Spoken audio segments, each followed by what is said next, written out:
Hi everyone, welcome to Illustrious Media. My name is Fushio, and tonight we're going to talk about a movie that came out not too long ago, a little while ago, a couple of weeks maybe, definitely over a month, Bad Boys for Life with Will Smith and Martin Lawrence. So, and then real quick, having cough drops, not sick, don't have the beer flu, just have allergies every damn year. Okay, so yeah, I'm just saying that because you're gonna hear like this damn thing sloshing around in there. It's just but whatever. Otherwise, I'll be just coughing up along when I'm like trying to talk. So I meant to see this movie when it came out. Well, actually, no, that's wrong. Scratch that. When I first saw the trailers for this film, I wasn't sure at all that I wanted to see. In fact, I probably didn't want to see it because the Bad Boys 1 and 2 were so quintessentially Michael Bay. It had like all his tricks, his fingerprints, his stylistic flourishes, the color palette, the ND filters, for those of you who's done in the film business, the neutral density filters or ND filters are these little squares that go in front of the lens to give it a certain look. And some very, very glaring ones that you'll definitely be able to pick out is in the original Top Gun. Can't wait for the new one in a bit. But Tony Scott, I think, is famous for using those, and Michael Bay stole them right from that. So that's why you get that really kind of like sunset orangey tone in a good chunk of, in fact, probably throughout all of the first two Bad Boys, and then this really apparent in certain shots, especially of the cityscape of Miami. So why did I go into that about the style? Well, the problem is when you have a film that is that stylistically, a filmmaker that's that stylistically like obvious or heavy, it's like it's very, very obvious that this is this whole franchise had this particular director's fingerprints all over it. And that is a very unenviable task to follow, And now, it's just because when you have the third movie that's been directed by another director, or I think in this case a pair of directors from a pair of Belgian directors who did some crime stories, when I first saw the trailers, I was just like, okay, I did not envy the task, and I did not even use this to make a judgment call on the directors because it wouldn't really be fair. But they were essentially tasked with making a Bad Boys film that was tonally consistent with what Michael Bay delivered before, and part of that tone is going to be the color palette, the shots and the style. And somehow, but it's not Michael Bay. So I'm not quite sure how I explain it, but I think the best way I can put it is they were tasking these directors to ape Michael Bay without aping Michael Bay, which is incredibly unfair, And so when I first saw the trailers, it looked bland to me, It felt like they were trying to, they were trying to make it felt like Bad Boys but made for TV. That's kind of what I saw. Didn't look particularly interesting. It looks like, oh, okay, these are the same old characters. They're much older now, and so already had that working against it in my mind because okay, I like him. Do I really, I know Take can happen. I know Keanu Reeves is in his 50s, but there's something about it where, because the first two came so long ago, it had that working against it in my mind, which is I think the reason why this movie ended up having legs, because it didn't have the first the crazy leap off in the beginning. At least that's my gut reaction. Then I started reading the reviews and I started hearing word of mouth. Particularly a friend of mine who's still in Los Angeles, who's working at our film school still. He enjoyed it, and he knows my taste, and he said I'd like it. And just real quick disclosure, it's not really a name drop or anything, but Michael Bay went to the film school I went to, Art Center College of Design in Pasadena. There's a whole like little sort of a whole little bit of like legends about him and his experiences there. But so we knew quite a bit about the guy and his style, because we all of us knew the stuff he did, but that goes for most people. Anyways, so but he was like, yeah, you actually might like this. It was his favorite out of the three, which was high praise, which is high praise from what I can tell. So basically, I decided to give it a watch on streaming, and and and I liked it. Just right out the bat, I really enjoyed this film. I don't know how much it has to do with my expectations weren't particularly high to begin with, but again, my misgivings were these guys are, older now. I mean, how physical can they get? Because a lot of the previous ones was a lot of physical action humor. Not that this one didn't have it, in spades more or less, but like you see, like I worried that the actors, Will Smith included, wouldn't be able to sell this, in the same way as he did in the previous ones. And my fears were more or less assuaged throughout the course of this movie. And how were my fears, assuaged by the filmmakers and the acting talent? Well, it's because they played it smart. They played it to their strengths. See, they didn't try to do the Keanu Reeves thing in John Wick, where Keanu Reeves actually, obviously trained, and he's been training his entire life for things like this. Or same thing with Tom Cruise, to really, really nail these action sequences. Now, the reaction was definitely respectable, but what they did was, they really, and there might be minor spoilers here, so or maybe I don't know. Like, I'm just gonna go through this real quick. So if you mind spoilers, you might want to wait until after you see the movie, and then come back. But anyway, so they played it smart. Essentially, they didn't try to make these actors act out of their age, and actually they made their whole age like and their years as old dogs. I'll just say that because that's a line they use in the movie as a theme, and a well developed and a consistent theme throughout that they paid off down the line. So let's just talk about the story themes for a second. So the age is definitely a theme. They didn't try to front. They didn't try to pretend like, oh, these are guys still action stars in their prime. No, they made it about these characters entering into a certain time as men of a certain age in their career, and these were they show personal milestones that these characters went through, and they actually had a genuine arc, and that's what that's what the storytelling that actually became pretty respectable throughout. Because usually with these movies, especially with the Bay ones, what you're getting more or less, right? You're getting just bombastic action and profanity and a healthy dose of like just good old fashioned popcorn fun. And this delivered, but this had a bit more heart and soul, and I was strange to call it and say it for a Bad Boys film, but it's really, I can see that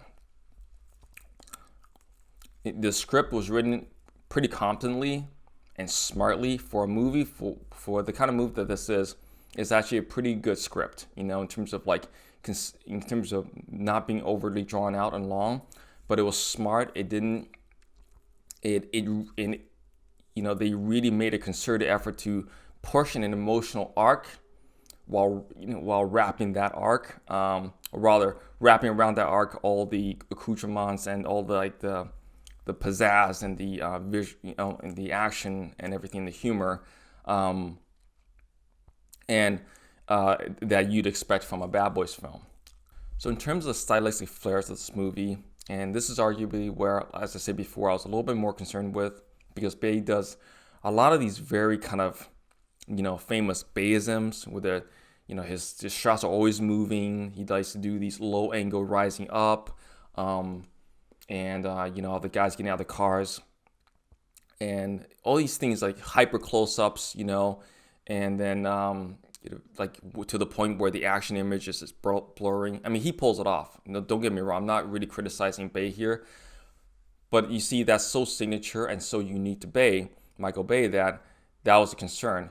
And I think these directors, this pair, they, from where I'm standing, walked that line like almost perfectly. They were on a razor's edge between, homage, aping, and then failing. As in like, trying to be Bay, but they're not Michael Bay.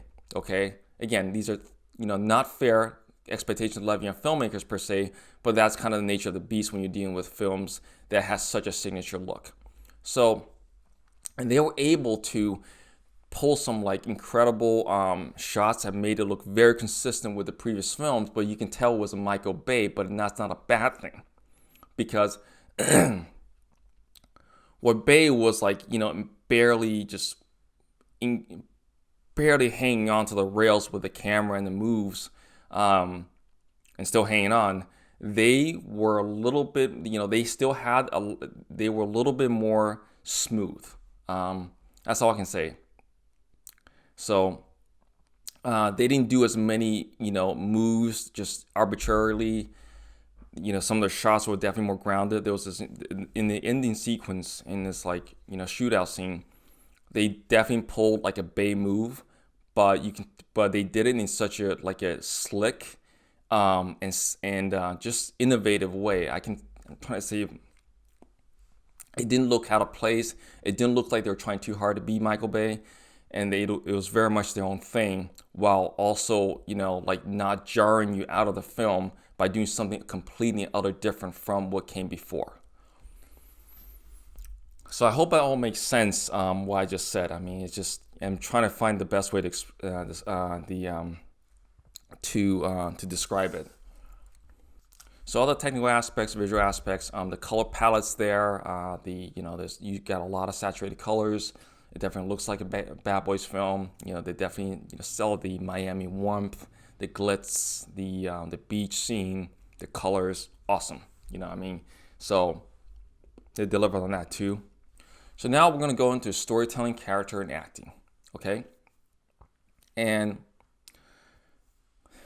what, early right in the beginning of the video, I was talking about like, okay, how like I was concerned about the age bracket of the actors and how they might be able to sell this, and how the whole thing might be kind of a bit of a neutered affair because of that.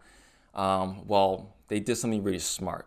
Okay, this is, once I realized what they did here, that's when, okay, they took this issue head on, and they really, really minded for the added drama. And what I mean by this is that pretty early on, you're being they confronted the age thing more or less, and so right in the first act, you knew these guys, you knew Mike Lowry and Marcus Burnett. They're not Supermen, they're not super cops anymore. And what they did then is and then with that, they added that layer of vulnerability, which they would explore, and they would all of a sudden make you really actually worry about the physical safety of the characters, which you never really did before. So because before it was all, yeah, they're going to go in there, get, throw some punches, take some punches, maybe get shot, and then, they're going to come out fine, okay? And they, in the first half of the film, they knocked that out of the water. Now you actually, that jacked up the drama to a very high degree, or to a pretty high degree going forward. So you really find yourself caring. And the film, and it's not just the whole physical, like their whole physical vulnerabilities thing.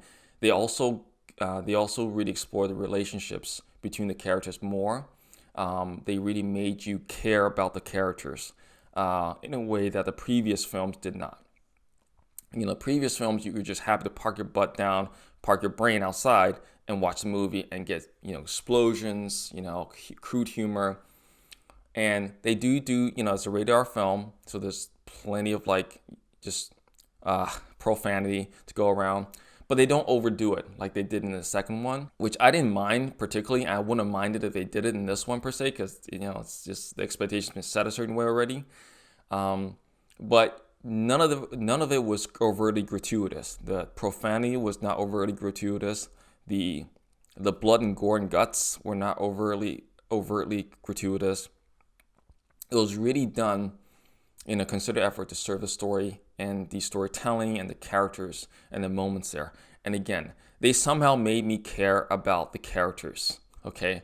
And it hasn't, and for more reasons than, okay, I've seen these guys in two previous films.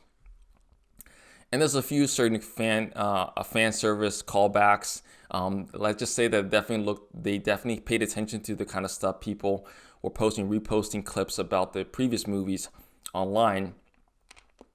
And they brought some people back, and it's fan service. So, and again, they did it without being clumsy. They did it in a very kind of seamless, slick way, and it made you go, oh wow, okay. So I almost liken this movie to be like Fast Five-esque, in that it's like the film that, but unlike Fast Five, this is obviously, I think, meant to be the bookend, the tail end. Although they do leave something open for a sequel later, as they always do. But you get the feeling that, if the Bad Boys franchise were to continue, but Will Smith and Martin Lawrence do not step back on, this was a pretty fucking awesome send-off. So, let's see, anything else? And the acting. So, another strong thing about this movie, of all things, a Bad Boys movie, was the acting. I mean, you can tell they really, really, really tried. And for the most part succeeded. You can tell that the actors cared about the characters and the stories, and they did not phone it in, okay? I mean, I guess some of them didn't quite get as much screen time as they could have, but, then that would be taken away from the people that really need it the most. So, but the acting was definitely above board for what you expect from a movie like this, and pretty damn good throughout. And so that elevated the quality. You can tell that you can tell that the talent all around, from director to screen talent, they respected the script, they respected the movie and what they were doing, and which, in hindsight is probably even more impressive for me, simply because, again, they're going up against what came before, and this film franchise is not known for its, wonderful acting. But it does, and here's where the double-edged sword worked in their favor, because you did have the previous characters that, like the captain, for example, and I can't pronounce his last name, so I'm not going to try, John N. Napolitano, I guess. They were able to, because before this, they were like more or less caricatures. He's a pissed off like captain who's yelling and screaming at these two, highly effective but unorthodox cops. I mean, it's like almost like character archetypes, but in this one, they really, really went a bit deeper, and you cared. You got to see more of them as less of just that guy that does just that and says just that. You got to see the extra dimension, and which is awesome because, man, like, these actors are all pretty good actors. They have done some wonderful work. So I'm really glad that they were able to deliver. I'm really glad the filmmakers were able to elicit this out of them. But yeah, so suffice to say, I think you will enjoy this movie. If you like the previous two, you'll like this one even more. And I think it will leave you walking away glad that you saw it. And, it just, I don't know, it leaves kind of a more like for an action movie, a warm and fuzzy feeling in a way. Gee. So, and even the villain in this film is not some cartoonish freak, and so, like, that's all I'll say. I don't want to say anything more. So, yeah, like for a Bad Boys movie, they really hit notes that I did not expect them to hit, especially for a film that's been done by a pair of directors previously unknown, who has to somehow fill the shoes and paint within a certain set of lines laid out by, and you can love him or hate him, but by Michael Bay, who has a very, very just like distinctive aesthetic and way of in filmmaking style. And I think all those factors considered, they did a phenomenal job. And I think they're doing the next Beverly Hills Cop with Eddie Murphy again. And I can't wait for that based on what I've seen here. Thank you guys very much for joining me tonight. And I hope you're staying safe and hope you're not going too stir crazy with the current stay in your house and lockdown thing. But if you like the content and enjoy it, please subscribe and like and hit the bell. I'm gonna have more content coming. I'm hoping to get more of a good rhythm while can't really go outside these days for extended periods of time. Thank you again for joining me. Y'all have a good night.